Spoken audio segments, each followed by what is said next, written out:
Hello everyone and welcome back to commerceschool.in. So this question is concerned with the rights and liabilities of a partner. Partners के कुछ rights होते हैं, कुछ liabilities होते हैं जो कि default होते हैं और इंडियन पार्टनरशिप एक्ट 1932 में mentioned हैं. इन rights and liabilities को limit भी किया जा सकता है as per the agreement between the partners. लेकिन अगर कोई agreement नहीं है इन rights and liabilities के against तो ये जो डिफॉल्ट राइट्स और लाइबिलिटीज हैं पार्टनर्स को फॉलो करनी है और उनके बेसिस पर कुछ डिसीजन भी हम ले सकते हैं तो इसी टॉपिक पर ये क्वेश्चन है वैसे मैंने राइट्स एंड लाइबिलिटीज के बारे में एक लेक्चर प्रिपेयर किया है ये लेक्चर और ये पोस्ट है उसका लिंक मैं डिस्क्रिप्शन में प्रोवाइड कर दूंगा इसके साथ साथ मैंने 15 एमसीक्यूज भी इस टॉपिक से रिलेटेड डिस्कस आपके साथ किए थे उसका भी लिंक आपको यहाँ मिल जाएगा तो आप इस टॉपिक को अच्छे से प्रिपेयर कर सकते हैं और इससे ओनली एमसीक्यूज ही बनते हैं तो यहाँ पर मैंने एसोसिएशन रीजंस और मल्टीपल चॉइस क्वेश्चंस दोनों टाइप्स के एमसीक्यूज आपके साथ डिस्कस किए थे तो लिंक आपको डिस्क्रिप्शन में मिल जाएगा तो अभी हम क्वेश्चन को डिस्कस करते हैं the question says there are three partners P Q and R और उनके बीच में कुछ डिफरेंसेस आ गए हैं पहला डिफरेंस ये है कि पी ने क्या किया रुपीज 50,000 यूज किया फर्म का और उससे 5,000 रुपीज अर्न कर लिए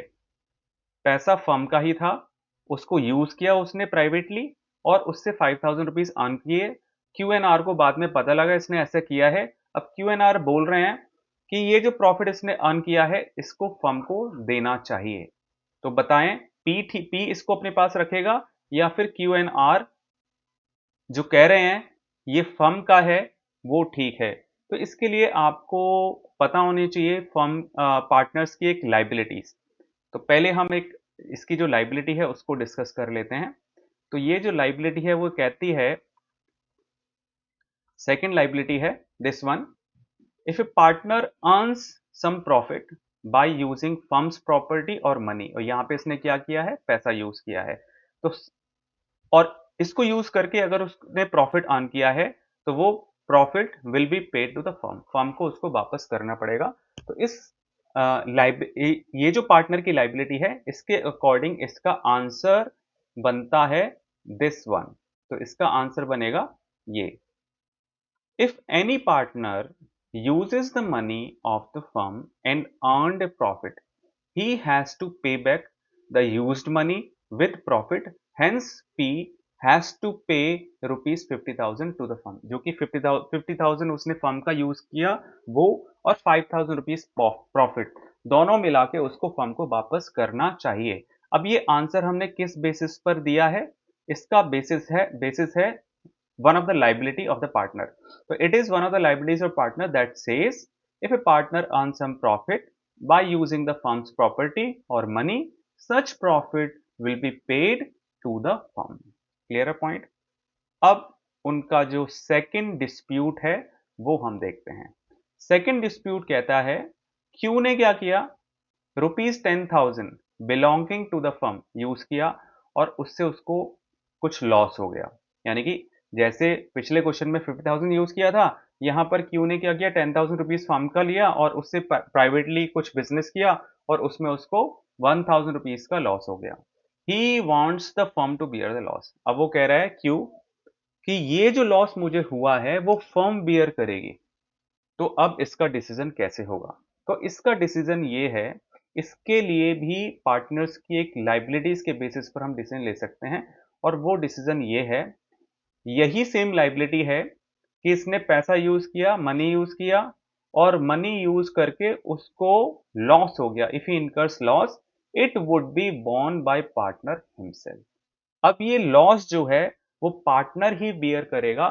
फर्म बियर नहीं करेगी अच्छा प्रॉफिट अगर होता है तो वो प्रॉफिट फर्म लेगी और अगर लॉस होता है तो वो पार्टनर को खुद ही बियर करना पड़ेगा अब ऐसा क्यों है ऐसा इसलिए है क्योंकि उसने पार्टनरशिप एग्रीमेंट को ब्रीच किया है इसलिए लॉस वो बियर करेगा प्रॉफिट फर्म को वो वापस देगा तो इसका आंसर आपने कैसे लिखना है तो इसका आंसर आप लिखेंगे इस तरीके से if any partner uses the firm money and incurred a loss he has to bear the loss and the full amount of money taken by the partner has to return back to the firm, hence Q has to pay rupees 10,000 to the firm। तो उसने क्या किया था, firm का 10,000 rupees लिया था ना, और 1,000 का उसको लॉस हो गया, तो जितना उसने यूज किया 1,000 तो वो खुद ही बियर करेगा, बाकी जो फर्म का उसने 10,000 रुपीज लिया है वो उसको फर्म को वापस करना पड़ेगा। और इस आंसर का बेसिस क्या है, इस आंसर का बेस है, it is one of the liabilities of a partner that says if a partner earn some profit by using the firm's property or money, such profit will be paid to the firm. On the other hand, if he incurs a loss, it would be borne by the partner himself। Correct है। अब third dispute देखते हैं। Third dispute कहता है P and Q want to purchase goods from Star Limited, R does not agree। देखो, इसमें 3 partners हैं, P, Q and R। तो रूल ये कहता है कि अगर आपको बिजनेस से रिलेटेड कोई भी डिसीजन लेना है, फॉर एग्जांपल आपको कुछ परचेज करना है, कुछ सेल करना है, कुछ प्रोडक्ट डेवलप करना है, तो बिजनेस के जितने भी डिसीजंस होते हैं उसमें मेजॉरिटी विन करती है। For example P, Q and R 3 partners हैं, तो मेजॉरिटी क्या होगी, तो इफ 2 पार्टनर्स एग्री। अगर किसी बिजनेस डिसीजन के लिए 2 पार्टनर्स एग्री करते हैं, यानी कि मेजॉरिटी विन, मेजॉरिटी यहाँ पे 3 पार्टनर्स के अकॉर्डिंग 2 पार्टनर्स की मेजॉरिटी है, तो मेजॉरिटी विन, अगर पार्टनर्स की जो मेजॉरिटी है वो यस कर देती है तो उस बिजनेस डिसीजन को हम ले सकते हैं। तो यहां पर क्या हुआ है कि अगर आप देखेंगे P और Q चाहते हैं कि स्टार लिमिटेड से गुड्स परचेज किए जाएं, तो P और Q ने हाँ कर दी है, यस बोल दिया है, तो मेजॉरिटी बन गई है, लेकिन R एग्री नहीं हो रहा है, तो कोई इशू नहीं है, मेजॉरिटी तो बन रही है ना, तो ये डिसीजन लिया जा सकता है। तो इसका आंसर आपने कैसे लिखना है, C,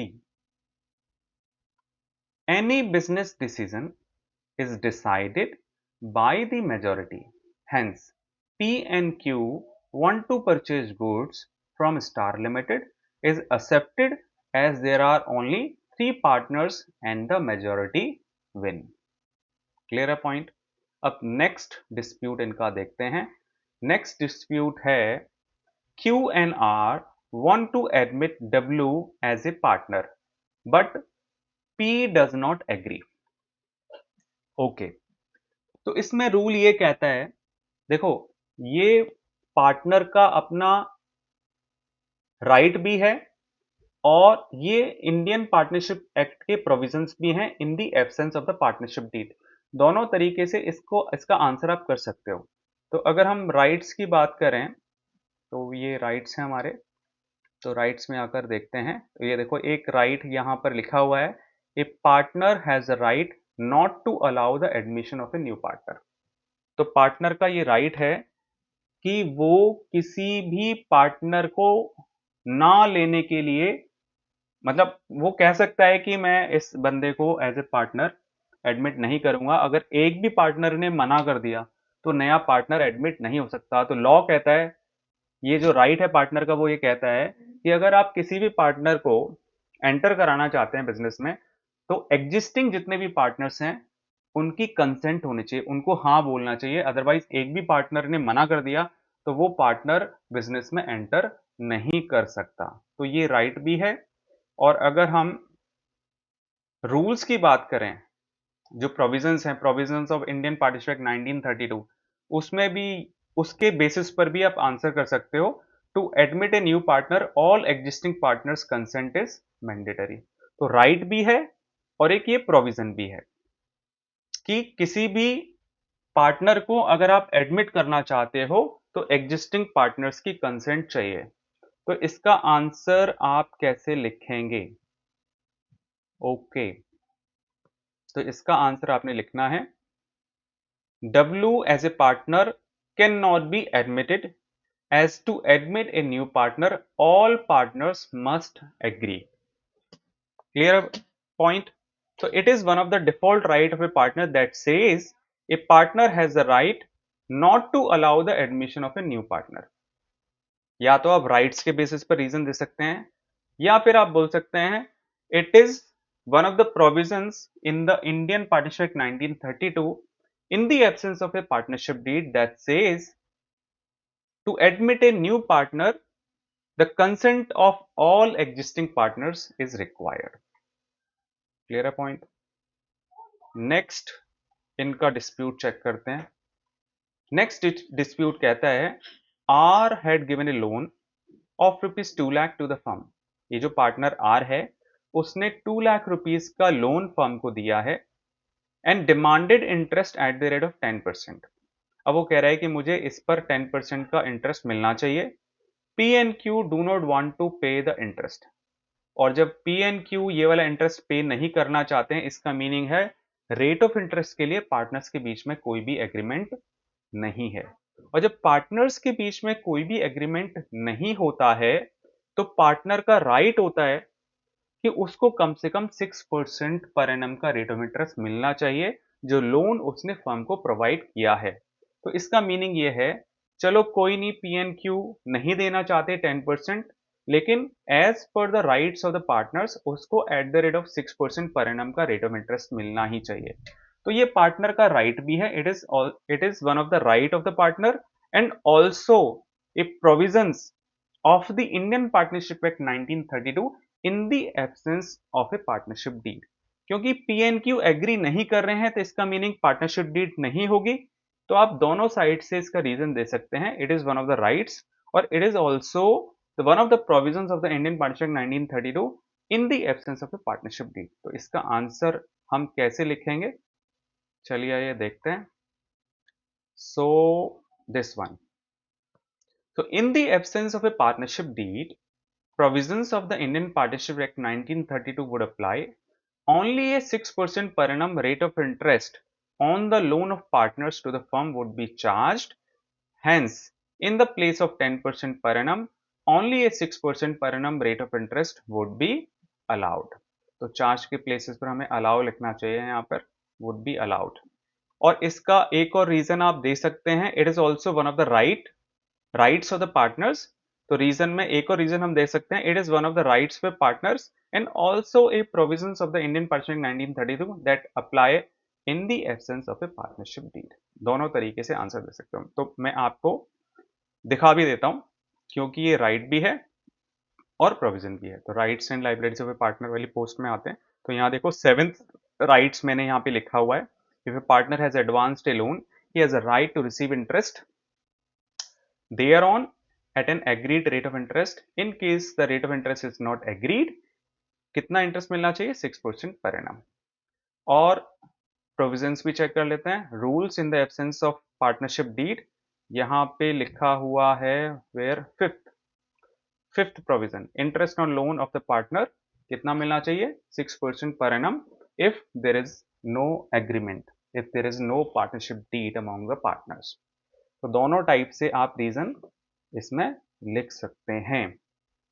सो आई होप ये क्वेश्चन का कॉन्सेप्ट आपको क्लियर हुआ होगा. Thank you very much for watching this video. और जितने भी लिंक्स हैं मैंने डिस्क्रिप्शन में प्रोवाइड कर दिए हैं इस क्वेश्चन से रिलेटेड.